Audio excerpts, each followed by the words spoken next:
क्या आप लोग भी ऐसा ही करते हैं? जैसे कि घर पर कोई मेहमान आया, सबको पहले पानी, नाश्ता, खाना सब दिया, लेकिन खुद के लिए पानी तक भी नहीं पिया। क्यों? क्योंकि हम भोली हैं। भोली का मतलब बेवकूफ़ नहीं होता, भोली का मतलब होता है सबका सोच लेना लेकिन खुद को भूल जाना। कुछ निशानियाँ भोली औरतों की होती है जो मैं आप लोगों के साथ यहाँ पर शेयर करना चाहूँगी। पहली, सबके लिए हाँ, खुद के लिए कभी टाइम नहीं। दूसरी, लोग क्या कहेंगे, डर कर जीना। तीसरी, अपने दुख को दुख नहीं समझना। अगर कोई पूछता भी है, अरे कुछ नहीं हुआ। रिजल्ट क्या होता है? लोग आपकी भलाई को आपकी कमजोरी समझने लगते हैं। पति क्या कहता है, छोड़ो वो तो घर पर ही रहती है। सास क्या बोलेगी, इसे क्या पता दुनियादारी का। बच्चे, मम्मी से मत पूछो, उन्हें नहीं पता है। ऐसा करने से आपकी इज्जत कम नहीं होती, बल्कि आपकी कीमत कम हो जाती है। सच कड़वा है पर ज़रूरी है। आप 24 घंटे काम करती हैं, हर महीने के अंत में सैलरी ज़ीरो। आप घर संभालती हैं, डिसीजन ज़ीरो। आप बीमार पड़ जाओ 2 दिन में सबको दिक्कत हो जाती है, पर सुनता कोई नहीं। क्यों? क्योंकि आपने खुद को ज़रूरी नहीं समझा। बस अब बहुत हुआ, भोलापन छोड़ो, समझदार बनो।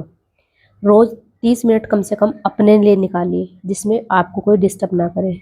अगर इन 30 मिनट को अपने लिए यूज़ करने में भी आपको गिल्ट महसूस होता है, तो आप अभी भी भोली ही हैं, समझदार नहीं बनी है। जब आप ठीक रहेंगी तभी तो पूरा घर ठीक रह पाएगा। भोली औरतों को कोई बोलता है कि हम बाहर जा रहे हैं, हमारे 2 घंटे, 3 घंटे हमारे बच्चों को संभाल लेना, तो क्या बोल देती है, हाँ ठीक है, मैं कर दूँगी। लेकिन जो समझदार होती है, वो सीधा-सीधा मना कर देती है, नहीं मैं नहीं कर पाऊँगी, मुझसे नहीं होगा, सॉरी। भोली औरतें क्या करती हैं, पति जो दे दे पैसे वही बहुत हैं, और समझदार औरतें घर का बजट भी देखती हैं और अपनी जेब खर्च भी रखती हैं। खुद को इमोशनल नहीं, लॉजिकल बनाओ। भोली औरतें क्या करती हैं, अगर किसी ने ताना मारा, कुछ बोल दिया, तो 2 दिन तक रोएंगी, उदास रहेंगी। लेकिन जो समझदार होती है वो ताना नहीं सुनती, वो साथ के साथ जवाब देती हैं और आगे बढ़ जाती हैं। इसलिए सुनो सबकी, करो अपने मन की। किसी बात को दिल पर मत लगाओ, बल्कि दिमाग से काम लो। अपनी खुद की पहचान बनाओ।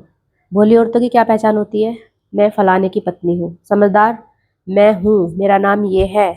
कोई शौक, कोई स्किल, कोई दोस्त आपका भी होना चाहिए। चाहे आपको यूट्यूब सीखना पड़े, आपको कोई ऑनलाइन कोर्सेज ज्वाइन करना पड़े, अपनी स्किल को बाहर निकालना पड़े, लेकिन कोई एक काम जो घर के कामों से अलग हो, वो आपको ज़रूर करना चाहिए। चुप रहना बंद करो। मीटिंग हो, घर हो, कुछ भी हो, अपनी राय दो। ऐसा बोलो कि मुझे लगता है ये काम ऐसे हो सकता है। तारीफ मांगना बंद करो, मैंने ये बनाया है कैसा लगा मत पूछो, खुद बोलो मैंने बहुत अच्छा बनाया है, क्योंकि उसमें मेहनत आपकी लगी है, टाइम आपका लगा है। जब आपने मेहनत से और टाइम से सबके लिए खुश होकर बनाया है, तो वो अच्छा ही बना होगा। इसलिए दूसरों से सुनने के बजाय खुद की तारीफ खुद ही करो। आज से एक वादा खुद से करो कि मैं पहले 30 मिनट खुद को दूंगी, ना बोलना भी सीखूंगी, खुद के लिए जीऊंगी। 40 की उम्र तक भोली बनकर जी ली, अब 40 के बाद समझदार बनकर जीना है। आप कमजोर नहीं है, आपने बस आवाज अपनी दबा रखी है, अब अपनी आवाज को तेज करो। याद रखना, ये दुनिया सबसे पहले सीधे पेड़ों को काटती है, टेढ़े पेड़ों को नहीं। सीधे बनो, समझदार बनो, लेकिन कमजोर नहीं। हम अक्सर सुनते रहते हैं, अरे वो तो बहुत सीधी है, बहुत भोली है, उसे दुनियादारी की समझ कहाँ। बस हम लोग क्या करते हैं, इसी सीधेपन और भोलेपन को अपनी तारीफ समझकर खुश होते रहते हैं। लेकिन सच बताऊं, आज की दुनिया में अधिक भोलापन तारीफ नहीं, आपकी सबसे बड़ी कमजोरी बन जाता है। घर संभालना, सबकी पसंद नापसंद का ख्याल रखना, सबको खुश रखना, ये अच्छी बात है, लेकिन दूसरों को संभालते संभालते खुद को पीछे छोड़ देना, ये गलत है। अपनी बात ना कह पाना, पैसों के मामले में अनजान रहना, हर बात पर दूसरों पर निर्भर रहना, इसे हम संस्कार या प्यार का नाम देते हैं, पर असल में यह सिर्फ हमारा भोलापन होता है। दूसरों का, अपने से बड़ों का हमेशा सम्मान करें, लेकिन अपने आत्मसम्मान के साथ कभी समझौता नहीं। अगर कोई आपका मजाक उड़ाता है या आपको नीचा दिखाता है, तो उसे शांतिपूर्वक अपनी बात साथ के साथ कह दो। बाद के भरोसे नहीं कि फिर बाद में बोल दूंगी, अभी समय नहीं है। समय कभी नहीं आता। जो बात आपको बोलना है, आपको गलत लग रहा है, तो उस पर एक्शन लो कि ये गलत है, आपने मुझे ऐसा क्यों बोला, ऐसा नहीं है। हर समय दूसरों पर डिपेंड रहना बंद करो। छोटी छोटी चीज़ों के लिए, आपको बाजार जाना है, कोई सामान लाना है, इसके लिए आप दूसरों का इंतजार करते रहते हैं, आएगा कोई मुझे लेकर जाएगा। और जब आपको कोई मना कर देता है कि मेरे पास टाइम नहीं है, तो फिर आपको थोड़ा बुरा लगता है, फिर आप रोने लग जाती हैं कि उस इंसान के पास मेरे पास टाइम ही नहीं है। तो इन छोटी-छोटी ज़रूरतों के लिए दूसरों के ऊपर डिपेंड रहना बंद करो। अपनी ज़रूरत का खुद ध्यान रखो, अपने कामों को खुद करना सीखो। आज आप सब भी अपने आप से एक वादा कीजिए। अब से आप केवल सबका ख्याल रखने वाली एक भोली-भाली महिला बनकर नहीं रहेंगी, बल्कि आप बनेंगी एक जागरूक, समझदार, आत्मविश्वासी, सशक्त महिला। भोलापन आपको सिर्फ आपकी मासूमियत दे सकता है, लेकिन समझदारी आपको सम्मान और सुरक्षा दोनों देती है। अपने घर की रीढ़ की हड्डी आप हो, और जब तक रीढ़ की हड्डी मजबूत रहती है, तभी पूरा घर मजबूती से खड़ा रहता है। आज से ही छोटे-छोटे कदम उठाइए, चाहे वह बैंक का हो, काम सीखना हो, अपनी हेल्थ का हो, या दिन का आधा घंटा अपने लिए निकालने हो। ये सब आपकी ज़रूरत है, आपको इन सब की ज़रूरत है, ये आपका हक है। अपने लिए समय निकालिए, कोई नई स्किल सीखिए।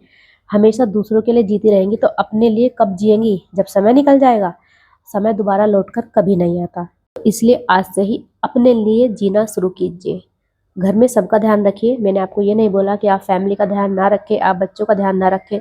ये हमारी रिस्पॉन्सिबिलिटी है और ये हमें खुशी-खुशी करना भी चाहिए, क्योंकि परिवार हमारा है, बच्चे हमारे हैं। लेकिन इन सब के बीच में इतना खो जाना कि आप कहाँ हो, आपको वो ही नहीं पता है। आप भी एक इंसान हैं, आपकी भी अपनी कोई एक पहचान होनी चाहिए। आजकल सोशल मीडिया के ज़माने में हर कोई अपनी पहचान बनाने में लगा हुआ है। अगर आप केवल एक हाउसवाइफ हैं और अभी तक भी आपने सोशल मीडिया पर अपना कोई भी अकाउंट नहीं बनाया है, तो अपना एक अकाउंट बनाइए। अपनी दिनचर्या को शेयर कीजिए, अपने विचारों को शेयर कीजिए, जो आपके अंदर एक स्किल है उसको शेयर कीजिए, और घर बैठे आप भी अच्छा खासा अर्न कर सकते हैं। अगर आपको बाहर जाकर दूसरों के सामने हिचक आती है, आप जाकर बाहर काम नहीं कर सकते, तो घर बैठे भी आप बहुत कुछ कर सकते हो। बस अपने लिए समय निकालिए और अपने पैरों पर खड़े होने की कोशिश कीजिए और समझदार स्त्री बनिए।